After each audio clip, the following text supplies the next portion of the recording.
शुभम करोति कल्याणम। बृहस्पतिवार व्रत करने से मनुष्य की सब मनोकामना पूर्ण होती है।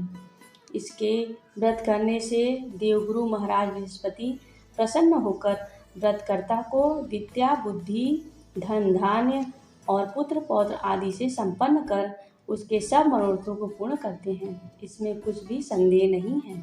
गुरु बृहस्पति देवताओं के भी देवता हैं और महान शक्तिशाली भी हैं। जो लोग गुरु बृहस्पति का व्रत करते हैं उनका परिवार सर्वदा सुखी रहता है और उनके घर में सर्वदा शांति बनी रहती है। यह व्रत सभी व्रतों में उत्तम और बहुत ही फलदायक है। स्त्री हो या पुरुष सभी के लिए यह व्रत सुखदायक एवं हितकारी है, क्योंकि इसके स्वामी देवताओं के गुरु बृहस्पति हैं। जिन लोगों ने बृहस्पति का व्रत किया उन सबके सब मनोरथ पूर्ण हुए। व्रत की विधि। जो स्त्री पुरुष बृहस्पतिवार का व्रत करे उन्हें बृहस्पतिवार के दिन सिर नहीं धोना चाहिए, अर्थात सिर में मिट्टी तथा साबुन आदि नहीं लगाना चाहिए और न ही सिर मलना चाहिए।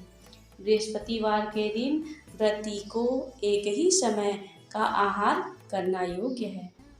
व्रत करने वाले को विष्णु भगवान की पूजा करनी चाहिए तथा जहाँ कहीं बृहस्पति की मूर्ति स्थापित हो वहाँ जाकर उनकी मूर्ति का पूजन करें और जहाँ न हो वहाँ इनके नियमानुसार तो सर्वत्र पूजा करने योग्य है। इनके व्रती को भोजन में चने की दाल, चने का हलवा और केला आदि इस प्रकार पीला आहार ग्रहण करना चाहिए। व्रती को योग्य है कि उस दिन नमक का सर्वथा ही परित्याग करें। वह पीले वस्त्र पहने, पीत पुष्प ग्रहण करे और इस प्रकार पीला चंदन, पीला वस्त्र और पीले फूल से ही उनकी पूजा करे। हाथ में चने की दाल, गुड़ और पीला फूल लेकर बड़े प्रेम से बृहस्पति की कथा को मनुष्य सुने।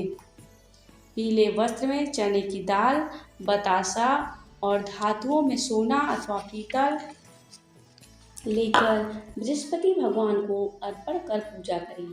पश्चात कथा सुने। यही बृहस्पति भगवान की पूजा की विधि कही गई है। बृहस्पति भगवान की प्रसन्नता के लिए बृहस्पति के दिन व्रत करके श्री विष्णु भगवान की पूजा करें और यदि ऐसा अवसर उपलब्ध न हो तो केले के वृक्ष में जल डालें। बृहस्पति जी की कथा सुनने और पूजन करने में व्रत करने वाले को मन, वचन और कर्म से सर्वथा शुद्ध रहना चाहिए और जब तक कथा सुने वहाँ से उठे नहीं और न बोले, अर्थात मौन भाव से सुने। इस प्रकार बृहस्पति जी से उनमें विश्वास और हित कामना की भावना रखें। बृहस्पति देव की प्रसन्नता के लिए व्रती हो अथवा कोई भी दुखी या सुखी मनुष्य पोखराज की अंगूठी धारण करे। इससे बृहस्पति जी उस पर प्रसन्न होते हैं। बृहस्पति जी के लिए पीला ही नैवेद्य अर्पण करना चाहिए। बृहस्पति व्रत रखकर स्नान आदि से निवृत्त हो इस कथा को सुने तथा सब पीली वस्तुओं से मूर्ति के न होने पर केले की पूजा करें।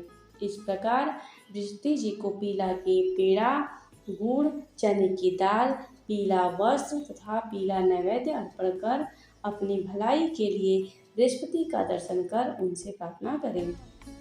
लोगों में वही पीला प्रसाद वितरण करें।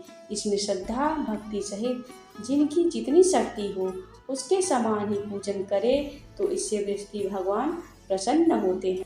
बृहस्पतिवार की व्रत कथा। पूर्व काल में एक बड़ा प्रतापी राजा राज्य करता था, जो बड़ा ही दानी और ब्राह्मण गुरु देवता तथा पितरों की पूजा करने वाला था। उसकी साधुता और धार्मिकता समस्त देश में प्रसिद्ध हो गई थी। उसके द्वार से कोई याचक निराश होकर नहीं जाता था। वह नित्य ही देवी मंदिरों में दर्शन करने जाता। प्रत्येक गुरुवार को वह बृहस्पति भगवान का व्रत रखकर पीले वस्त्र, पीले फल फूल और नैवेद्य आदि से उनकी पूजा करता हुआ दीन दुखियों की सहायता में सर्वदा तल्लीन रहता था। परंतु वह जितना ही धार्मिक था उसकी रानी उतनी ही अधार्मिक और बुद्धिहीन थी। उसे अपने राजा की यह भक्ति और धार्मिकता निपुण करना अच्छा नहीं लगता था। वह दिन रात अपने ऐश आराम में लगी रहती और मनमाने सब कार्य किया करती। दान निपुण और देव दर्शन तथा दीन दुखियों की सहायता में उसका मन कदापि न लगता था। वह बड़ी ही कृपण थी। वह धर्म कर्म से राजा को मना करती और कहती कि आप ये सब क्यों करते हैं, किंतु वह धार्मिक राजा नियम पूर्वक अपने सब कार्य किया करता था। इसका यह नतीजा था कि राजा की धर्मशीलता से उस रानी का भी कोई अनिष्ट नहीं होता था और सारी प्रजा सुख से अपने अपने घरों में निवास करती थी। एक दिन राजा जब वन में शिकार को चला गया और रानी अपने दासियों सहित घर पर निवास करती थी, तब संयोग से उसी दिन वहाँ एक साधु का वेश धारण किए हुए बृहस्पति जी राजा के द्वार पर भिक्षा मांगने को आ पहुँचे। उन्होंने राजद्वार पर आकर राजा की जय मनाई और भिक्षा की याचना की। राजा तो घर पर था नहीं। रानी ने कहा, हे साधु, जाइए, इस समय राजा यहाँ नहीं हैं जो भिक्षा और दान देते हैं। बिना उनके कौन दान देगा? साधु महाराज ने कहा, रानी जी, आप तो विद्यमान ही हैं, मुझ भिक्षुक को कुछ भिक्षा देने में आप भी समर्थ हैं। रानी ने कहा, महाराज, मैं इस तरह की झंझटों में नहीं पड़ना चाहती। इस दान पुण्य से तो मैं बहुत घबरा गई हूँ। व्यर्थ एक पवारा खड़ा रहता है, फिर मुझे गृह के कामों से भी अवकाश नहीं मिलता। यह सब काम राजा साहब ही करते हैं, उन्हीं के लिए योग्य है। परंतु मैं समझती हूँ कि इस धनी से तो निर्धन ही रहना अच्छा है, क्योंकि यह सब बहुत सा बखेड़ा तो नहीं करना होगा। क्या आप कोई ऐसा उपाय जानते हैं जिससे यह धन न रहे और मुझे शांति और चैन मिले? यदि आप जानते हो तो बतलावें। बृहस्पति भगवान ही तो वहाँ साधु बनकर आए थे। उन्होंने कहा, यह तुम क्या कह रही हो? भला संसार में ऐसा भी कोई होगा जिसे संपत्ति और धन न प्यारा हो? भला इससे भी कोई दुखी होता है? हे देवी, इन दो बातों की तो सभी को चाह रहती है, चाहे कोई धर्मात्मा हो अधर्मी हो, सभी धन की इच्छा करते हैं। इस धन की महिमा को तो मैं क्या कहूँ। ऋषि, धर्मात्मा और अधार्मिक सभी को धन की सब प्रकार से आवश्यकता पड़ती है। यदि तुमको भगवान ने धन दिया है तो उसका सदुपयोग करो। महात्मा कबीर ने कहा है, भूखे को भोजन, नंगे को चीर और प्यासे को नीर, इतना बांटे सत्य कबीर। तुम्हारे पास धन है तो भूखे मनुष्यों को भोजन कराओ, पौसरे बैठाओ, जिनके वस्त्र न हो उन्हें वस्त्र दो। इस प्रकार अन्न, वस्त्र और जल का दान करो। धर्मशाला बनवाओ, ताल तलैया, कुआं और बाग बगीचे बनवाओ, आम, आंवला आदि के वृक्ष को लगवाओ और यज्ञ करो। साधु ब्राह्मणों को भोजन खिलाओ। जिनके पास धन नहीं हो उनकी सहायता करो। उनकी कुंवारी कन्याओं का विवाह कराओ। इस प्रकार जितने भी कार्य यहाँ आदिक धर्म के कार्य हैं जिन्हें तुम कर सकती हो, यह क्या कहना है कि सब धन नष्ट हो जाए और चैन की सांस लो। मैं तो सर्वप्रथम आपको यही कहूँगा कि आप इस प्रकार के कर्मों से अपने कुल और नाम को उज्जवल कर लो, इस मनुष्य जन्म को सार्थक कर लो। मनुष्य के अच्छे कर्म ही उसके परलोक में सहायक होते हैं और अंत में जब शरीर त्याग करता है तब स्वर्ग को जाता है। वहाँ उसे नाना प्रकार के सुखों की प्राप्ति होती है। परंतु साधु महात्मा की इस बात का उस रानी पर कोई प्रभाव न पड़ा। उसने कहा, नहीं नहीं महाराज, मुझे इतना धन नहीं चाहिए जिससे मैं इतना यत्न करके उठाऊं और रखूं तथा उसे फिर दान दे डालूं, अथवा आपने जो कहा इतना पाखंड करूं। मुझे तो यूं ही समय नहीं मिलता और सारा काम इसी में नष्ट हो जाता है। महात्मा ने फिर कहा, हे देवी, बड़े दुख की बात है जो तुम अपना ऐसा विचार प्रकट करती हो। अच्छा, यदि तुम्हारी यही इच्छा है तो सुनो। अब मैं तुम्हें जैसा युक्ति बतलाता हूँ वैसा ही करो, इससे तुम्हारी यह इच्छा पूर्ण हो जाएगी। बृहस्पतिवार के दिन तुम अपने घर को लिपवा लिया करो। स्नान करने के पहले अपने सिर के बालों को अच्छी तरह से धोकर तब स्नान किया करो। तुम्हारा राजा बृहस्पतिवार के दिन बाल बनवाया करे और भोजन में मांस मदिरा का सेवन किया करे तथा धोबी को बुलाकर वस्त्रों को धुलने के लिए दिया करो। सात बृहस्पतिवार को यदि तुम ऐसा कर सकोगी तुम्हारा यह सब धन नष्ट हो जाएगा, इसमें कुछ संशय नहीं है। यह कहकर वह महात्मा तो चले गए और रानी ने उस बात को अपने मन में रख लिया। उसने बृहस्पतिवार के दिन वैसा ही किया। फिर तो बृहस्पति देव उस पर कुपित हो गए और 3 बृहस्पतिवार पूरा होते होते उसका राजपाट आदि सब नष्ट हो गया। यहाँ तक कि रानी के घर में खाने तक का ठिकाना न रहा। उसके सुख चैन के दिन दूर हो गए। दोनों समय की कौन कहे, एक समय के खाने के लाले पड़ गए। तब राजा ने व्याकुल होकर रानी से कहा कि हे रानी जी, आप तो यहाँ रहिए, परंतु अब मुझसे यहाँ नहीं रहा जाएगा, क्योंकि यहाँ तो मुझको सब लोग जानते हैं, जिससे कोई काम धंधा करके भी अपनी जीविका नहीं चला सकता। इसीलिए किसी दूसरे देश में जाऊंगा, जहाँ मैं खाने पीने का कोई धंधा नौकरी करके अपने दिन व्यतीत करूंगा। कहा भी है, देश चोरी परदेश भिक्षा। शास्त्र में कहा है कि दूर चले जाने पर मनुष्य का दुर्दिन दूर हो जाता है। यह कहकर राजा ने घर छोड़ दिया और दूर प्रदेश में चले गए, परंतु वहाँ से भी कुछ अच्छी बुद्धि न प्राप्त हुई। तो वन में जाकर वो लकड़ियाँ काटकर शहर में लाकर बेचते और उससे जो कुछ मिल जाता उसी को ले वह किसी तरह अपना पेट पालन कर लेती। इधर रानी भी अपने घर पड़े पड़े उपवास करती, कपड़े लत्ते से फटी हाल पड़ी रहती। किसी दिन इधर उधर से कुछ पा जाती तो खा लेती, और नहीं तो केवल पानी पीकर सो रहती और मारे भूख के करवट बदलकर रात काट लेती। इस प्रकार उसकी यह दशा हो गई कि कई दिन तक उसे खाने को कुछ नहीं मिला और मारे भूख के दम घुटने लगा। तब उसने अपनी दासी को बुलाकर कहा, तुम हमारी पुरानी दासी हो, इस समय हमारी तुम इतनी सहायता करो कि हमारी बहन के यहाँ जाकर उससे हमारा दुख कहकर हमारे लिए सहायता में कुछ अन्न मांग लो। हमारी बहन नेक और धनवान है, वह अवश्य ही हमारी सहायता करेगी। यदि वह कुछ सहायता कर देती तो हमारे कुछ दिन खाने को हो जाता, और नहीं तो 10-5 सेर बेझड़ ही मांग लाना। दासी उसकी बहन के घर गई। जिस समय वह दासी उसकी बहन के पास पहुंची, उसी समय वह बृहस्पतिवार का व्रत कथा सुन रही थी। उसने उसी समय कहा कि हे रानी, मैं आपकी बहन के पास से आई हूँ। आपकी बहन इस समय बड़े कष्ट में है, आप उसकी कुछ सहायता करें, और नहीं तो 10-5 से भेजड़ ही उनके लिए दे देवें, तो कुछ दिन कट जाएंगे। दासी ने कई बार कहा, परंतु रानी ने ध्यान न दिया और कुछ न बोली, क्योंकि वह मौन भाव से एकाग्रचित होकर बृहस्पति भगवान की कथा सुनने में लीन थी। जब रानी कुछ न बोली तो वह मन में उदास हो अपने घर को लौट आई।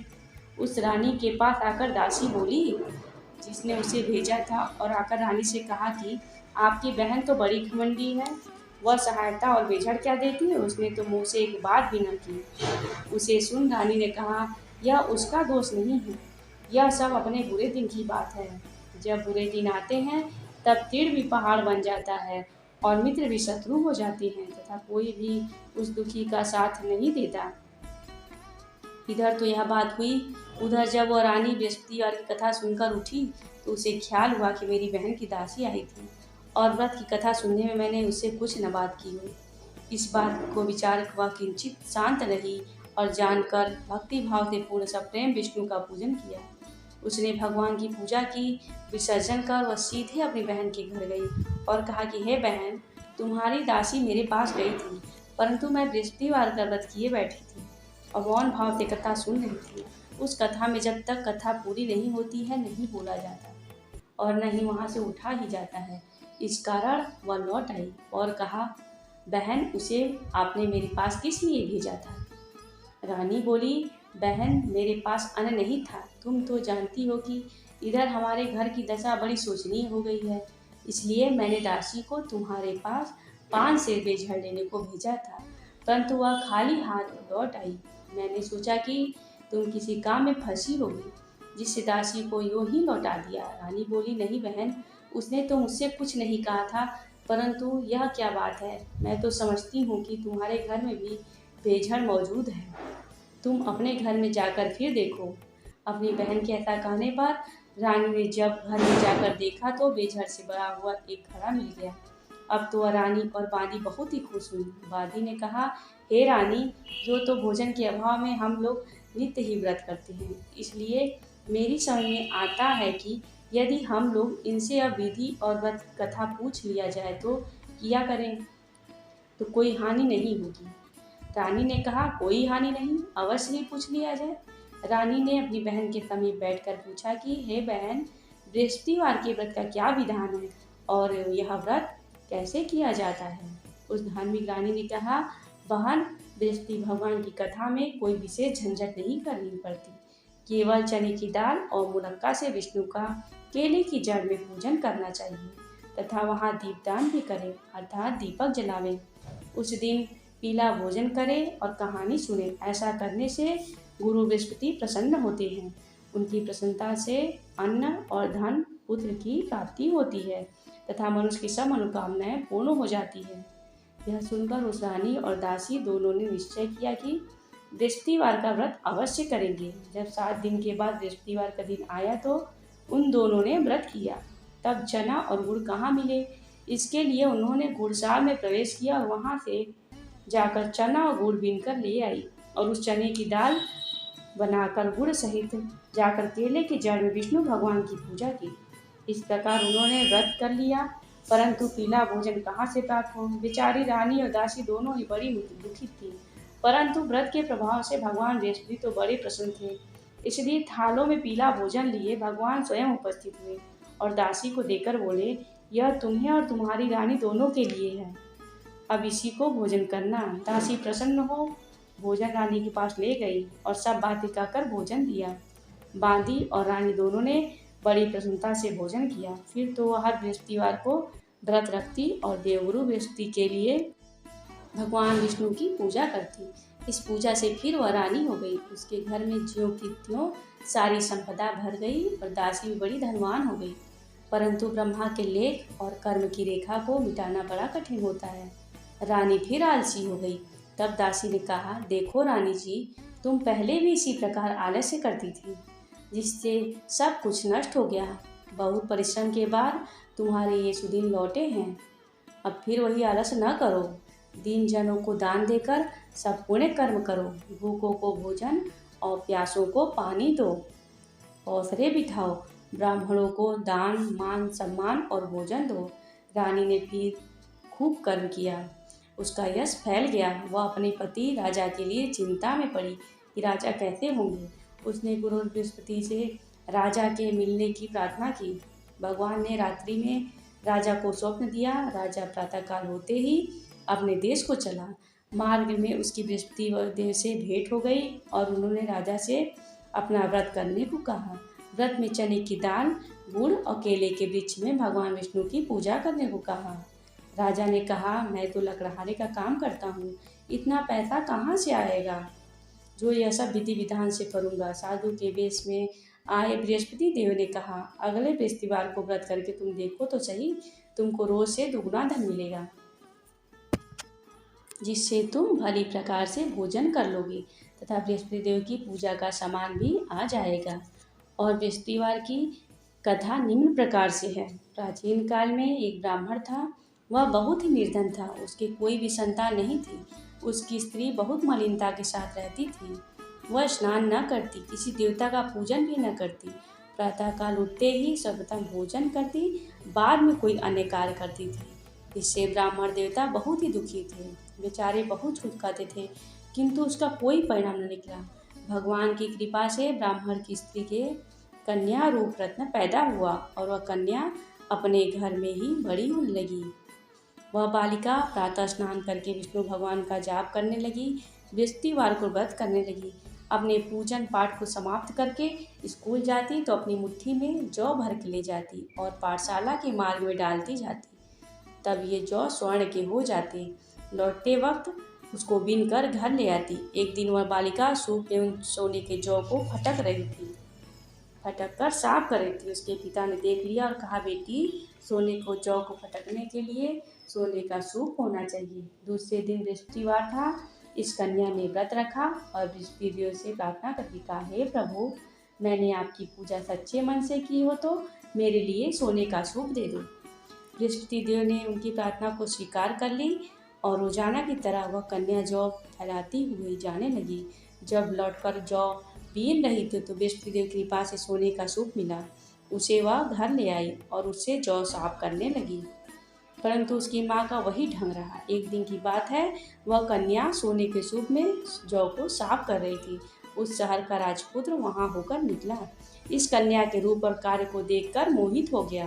तथा अपने घर आकर भोजन तथा जल त्याग कर उदास लेट गया।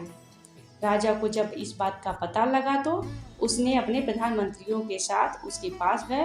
बोले, हे बेटा, तुम्हें किसी ने अपमान किया है अथवा कोई और कारण हो, सो कहो, मैं वही कार्य करूँगा जिससे तुम्हें प्रसन्नता मिले।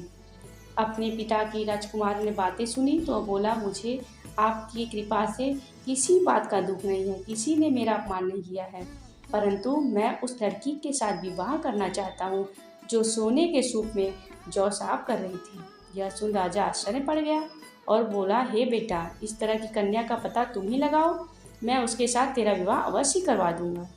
राजकुमार ने उस लड़की के घर का पता बतलाया। तब मंत्री ने उस लड़की के घर गए और ब्राह्मण देवता को सभी हाल बतलाया। ब्राह्मण की कन्या का विवाह राजकुमार के साथ हो गया। कन्या के घर के जाते ही पहले की भांति उस ब्राह्मण देवता घर में गरीबी का निवास हो गया। अब भोजन के लिए भी अन्न बड़ी मुश्किल से मिलता। एक दिन दुखी होकर ब्राह्मण देवता अपनी पुत्री के पास गए। बेटी ने पिता की दुखी अवस्था को देखा और अपनी माँ का हाल पूछा। तब ब्राह्मण ने सभी हाल कहा। कन्या ने बहुत सा धन देकर अपने पिता को विदा किया। इस तरह ब्राह्मण का कुछ समय सुखपूर्वक व्यतीत हुआ। कुछ दिन बाद फिर वही हाल हो गया। ब्राह्मण ने अपनी कन्या के यहाँ गया और सभी हाल कहा तो लड़की बोली, हे पिताजी, आप माता जी को यहाँ लिवा लाओ, मैं उन्हें विधि बता दूंगी जिससे गरीबी दूर हो जाएगी। जब ब्राह्मण देवता अपनी स्त्री को साथ लेकर पहुँचे तो पुत्री ने अपनी माँ को समझाने लगी, हे माँ, तुम प्रातःकाल उठकर प्रथम स्नान आदि करके विष्णु भगवान का पूजन करो तो सब दरिद्रता दूर हो जाएगी। परंतु उसकी माँ ने एक भी बात नहीं मानी और प्रातःकाल उठकर अपनी पुत्री के बच्चों की जूठन को खा लिया। एक दिन उसकी पुत्री को बहुत गुस्सा आया और एक कोठरी में सभी सामान निकाल दिया और अपनी माँ को उसमें बंद कर दिया। प्रातःकाल उसमें से निकाला तथा स्नान आदि कराकर पाठ करवाया तो उसकी माँ की बुद्धि ठीक हो गई और फिर प्रत्येक बृहस्पतिवार को व्रत रखने लगी। इस व्रत के प्रभाव से उसकी माँ भी बहुत ही धनवान तथा पुत्रवती हो गई और बृहस्पति जी के प्रभाव से स्वर्ग को प्राप्त हुई तथा ब्राह्मण भी सुखपूर्वक इस लोक के सुख भोग कर स्वर्ग में प्राप्त हुए। इस तरह कहानी कहकर साधु देवता वहाँ से लोप हो गए। धीरे धीरे समय व्यतीत होने लगा। फिर वही बृहस्पतिवार का दिन आया। राजा जंगल से लकड़ी काटकर किसी शहर में बेचने गया। उसे उस दिन और दिन से अधिक पैसा मिला। राजा ने चना गुड़ आदि लाकर बृहस्पतिवार का व्रत किया। उस दिन से उसके सभी क्लेश दूर हो गए। परंतु बेचारा जब दोबारा बृहस्पतिवार का दिन आया तो बृहस्पतिवार का व्रत करना भूल गया। इस कारण बृहस्पति भगवान नाराज हो गए। उस दिन उस नगर के राजा ने विशाल यज्ञ का आयोजन किया तथा शहर में यह घोषणा करा दी, कोई भी मनुष्य अपने घर भोजन न बनावे न आग जलावे, समस्त नर नारी मेरे यहाँ भोजन करने आए। इस आज्ञा को जो न मानेगा उनके लिए फांसी की सजा दी जाएगी। इस तरह की घोषणा संपूर्ण नगर में करवा दी गई। राजा की आज्ञा अनुसार शहर के सभी लोग भोजन करने गए, लेकिन लकड़हारा कुछ देर से पहुंचा, इसलिए राजा उसको अपने साथ घर लिवा ले गए और ले जाकर भोजन करा रहे थे तो रानी की दृष्टि उस खूंटी पर पड़ी जिस पर उसका हार लटका हुआ था। वह यहाँ पर नहीं दिखाई दिया। रानी ने निश्चय किया कि मेरा हार इस मनुष्य ने चुरा लिया। उसी समय पुलिस को बुलाकर उसको जेलखाने में डलवा दिया। जब राजा जेलखाने में पड़ गया और बहुत दुखी होकर विचार करने लगा कि न जाने कौन से पूर्व जन्म के कर्म से मेरे लिए दुख प्राप्त हुआ है, और उसी साधु को याद करने लगा जो कि जंगल में मिला था। उसी समय तत्काल बृहस्पति देव साधु के रूप में प्रकट हो गए और उनकी दशा को देखकर कहने लगे, अरे मूर्ख, तूने बृहस्पति देव की कथा नहीं करी, इस कारण तेरे को दुख प्राप्त हुआ है। अब चिंता मत कर, बृहस्पतिवार के दिन जेलखाने के दरवाजे पर 4 पैसे पड़े मिलेंगे, उनसे तू बृहस्पति देव की पूजा करना, तेरे सभी कष्ट दूर हो जाएंगे। बृहस्पतिवार के रोज उसे 4 पैसे मिले। राजा ने कथा कही। उसी रात्रि को बृहस्पति देव उस नगर के राजा के स्वप्न में कहा, हे राजा, तुमने जिस आदमी को जेलखाने में बंद कर दिया है वह निर्दोष है, वह राजा है, उसे छोड़ देना।